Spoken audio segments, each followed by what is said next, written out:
सभी को इस वीडियो को सभी के पास शेयर कर दीजिएगा, क्योंकि आप सभी लोग का क्लास 10th का जो वायरल क्वेश्चन होता है वो वायरल हो चुका है। जितने भी स्टूडेंट हैं सभी से एक बार इन्फॉर्म कर दीजिएगा कि सभी क्वेश्चन आपका जो 2024 बोर्ड एग्जाम में छपेगा जी वो वायरल हो चुका है, और ये बहुत ही इंपॉर्टेंट क्वेश्चन है। ठीक है, एग्जाम की दृष्टि से जितना भी क्वेश्चन करा रहे हैं ऑब्जेक्टिव सभी एग्जाम में लड़ने वाला क्वेश्चन रहेगा। तो चलिए हम लोग आज 25 क्वेश्चन कराएंगे। ठीक है, 25 में से अगर जो भी स्टूडेंट 20 प्लस सही करेगा वो उसका 90% अंक लाने से बोर्ड एग्जाम में कोई भी स्टूडेंट नहीं रोक सकता है। ठीक है, तो चलिए देखते हैं कि आप लोग 25 में से कितना क्वेश्चन का आंसर राइट कर पाते हैं। ठीक है, चलिए पहला क्वेश्चन कि समतल दर्पण द्वारा बना प्रतिबिंब कैसा होता है। सभी एकदम वायरल क्वेश्चन है। ठीक है, बताइएगा कि समतल दर्पण द्वारा बना प्रतिबिंब कैसा होता है जी, वास्तविक होता है, काल्पनिक होता है, या दोनों होता है, या इनमें से कोई नहीं। तो याद रखिएगा जो समतल दर्पण होता है उसके द्वारा जो बना प्रतिबिंब होता है वो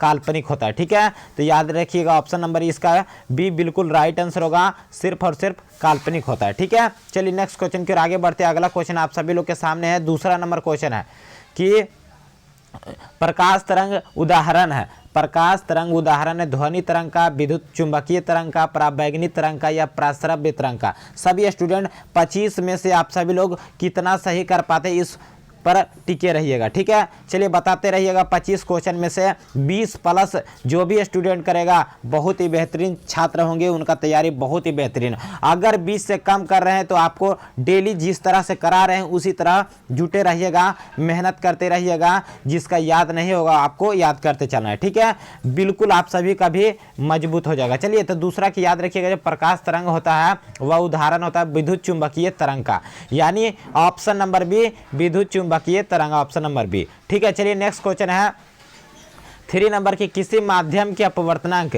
म्यू का मान कितना होता है। म्यू का मान क्या होता है जी, साइन आर बटा sine I, option number B sine I by sign R, या sine I into sine R, या sine I plus sine R. तो चलिए 3 का राइट आंसर दीजिएगा। आप सभी लोग कमेंट करते रहिएगा सर क्या होगा। ठीक है, तो याद रखिएगा म्यू बराबर होता है sin I by sign r. Option number कहाँ है जी, ऑप्शन नंबर बी में है। जितने भी मेरे सर ऑप्शन नंबर बी दे रहे हैं उन सभी का बिल्कुल राइट आंसर होगा। चलिए नेक्स्ट क्वेश्चन है 4 नंबर कि 1 एंगस्ट्रॉन का मान कितना होता है। सभी स्टूडेंट आप लोग आंसर देते रहिए। 4 का राइट आंसर क्या होगा, 10⁻−10 मीटर, 10⁻−8 मीटर, 10⁻−11, या इनमें से कोई नहीं। तो याद रखिएगा कि 1 एंगस्ट्रॉन का मान जो होता है, तो याद रखिएगा मेरे सर ऑप्शन नंबर ए हो जाएगा, 10⁻−10 मीटर इसका राइट आंसर होगा। ठीक है, चलिए 4 क्वेश्चन में से आप सभी लोग का कितना क्वेश्चन अभी तक राइट हो चुका है सभी लोग बताते रहिएगा। ठीक है, चलिए 5 नंबर क्वेश्चन है, स्पेक्ट्रम में किस रंग का किरण का झुकाव सबसे अधिक होता है। बताइएगा, लाल का, पीला का, बैंगनी का, या हरा का। तो याद रखिएगा कि इसका किरण का सबसे झुकाव सबसे अधिक होता है, तो लाल इसका बिल्कुल राइट आंसर होगा। इसका तरंगदैर्घ्य भी सबसे ज़्यादा होता है। ठीक है, याद रखिएगा ये सभी। और बोलेगा कि सिग्नल के रूप में किस किरण का उपयोग किया जाता है, तो लाल रंग का ही किया जाता है मेरे से। ठीक है, चलिए 6 नंबर क्वेश्चन है कि इंद्रधनुष का भीतरी हिस्सा किस रंग का होता है। जो इंद्रधनुष होता है उसका जो भीतरी हिस्सा होता है वो कौन सा रंग होता है जी, लाल होता है, बैंगनी होता है, पीला, या हरा।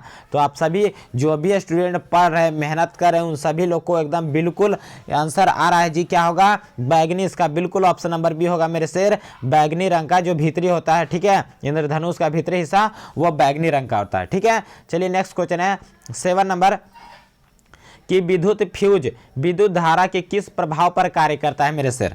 जो विद्युत फ्यूज होता है विद्युत धारा के किस प्रभाव पर कार्य करता है, उष्मीय पर, चुंबकीय पर, रासायनिक पर, या इसमें से कोई नहीं। तो याद रखिएगा जो विद्युत फ्यूज होता है वह विद्युत धारा के उष्मीय प्रभाव पर कार्य करता है। ठीक है, उष्मीय इसका बिल्कुल ऑप्शन नंबर ए हो जाएगा। चलिए नेक्स्ट क्वेश्चन की ओर आगे बढ़ते हैं। 8 नंबर क्वेश्चन है कि 100 वाट और 220 वोल्ट के विद्युत बल्ब के तंतु का प्रतिरोध क्या होगा। ठीक है, तंतु का प्रतिरोध कितना हो जाएगा जी, तो याद रखिएगा 484 ओम हो जाएगा। ठीक है, इस बात को याद रखिएगा।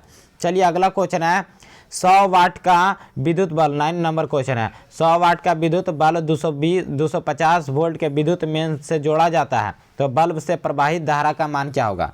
सभी स्टूडेंट आंसर दीजिएगा, इसका राइट आंसर क्या होगा।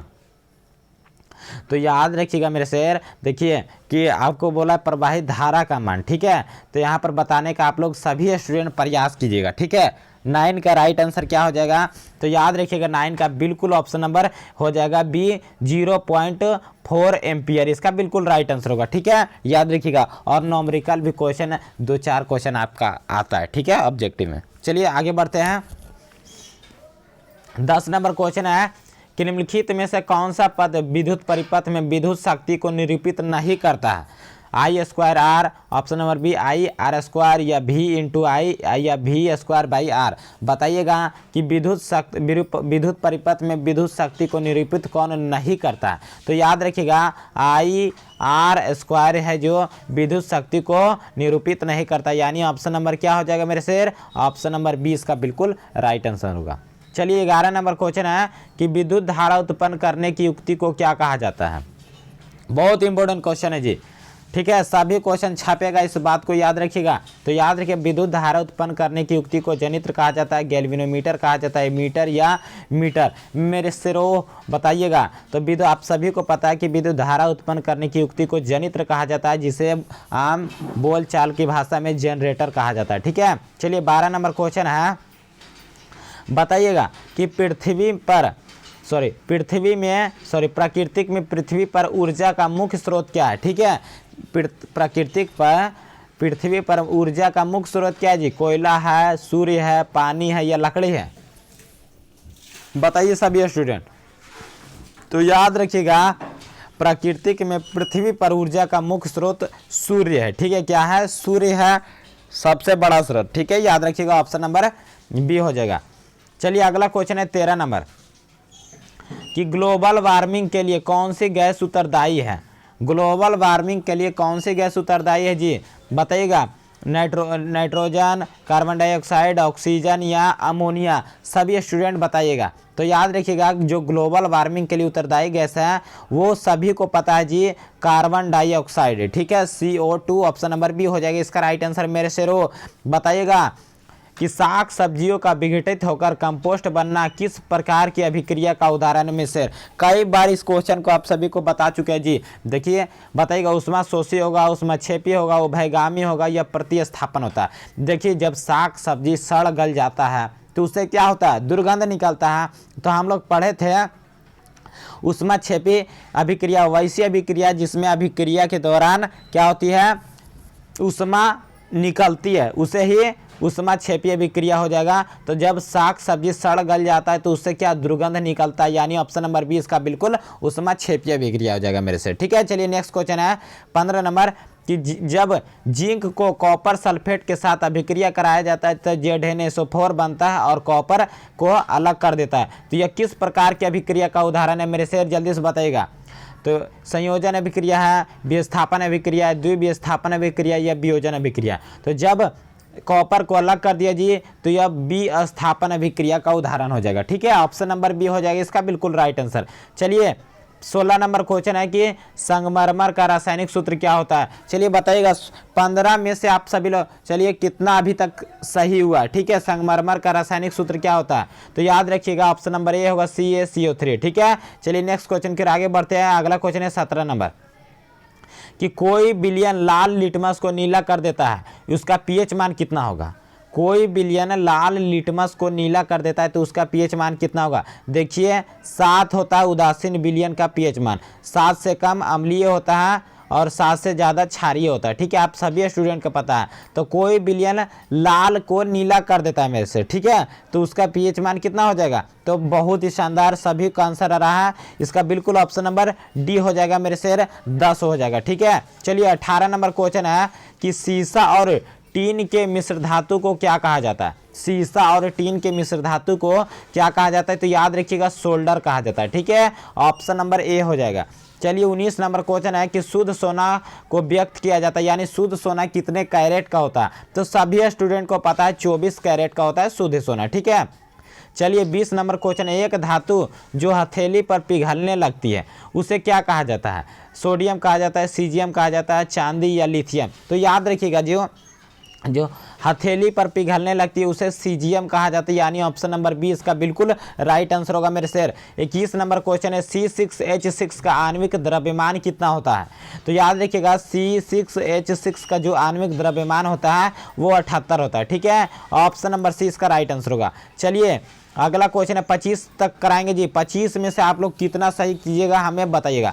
22 नंबर क्वेश्चन, निम्नलिखित में से कौन सा एरोमेटिक हाइड्रोकार्बन है? तो याद रखिएगा CH4 होगा, C2H4 होगा, C6H6 या C3H8 होगा। बताइए तो एरोमेटिक बोला है तो क्या हो जाएगा जी? ये हो जाएगा बेंजीन। C6H6 ये हो जाएगा एरोमेटिक हाइड्रोकार्बन है। ठीक है, 23 नंबर क्वेश्चन है कि अल्कोहल श्रेणी का सामान्य सूत्र क्या होता है? एल्कोहल श्रेणी का सामान्य सूत्र क्या होता है? तो OH जिसमें भी लगा रहता है वो अल्कोहल श्रेणी का CN2N+1OH ये अल्कोहल का श्रेणी का सामान्य सूत्र है। 24 नंबर क्वेश्चन है एथिलीन का यूपीएससी नाम क्या होता है? एथिलीन का यूपीएससी नाम एथेन होता है, एथीन होता है, एथाइन होता है या इनमें से कोई नहीं? तो याद रखिएगा जब भी एथिलीन का यूपीएससी नाम पूछे तो एथीन का होता है। ठीक है, ऑप्शन नंबर 20 का राइट आंसर होगा।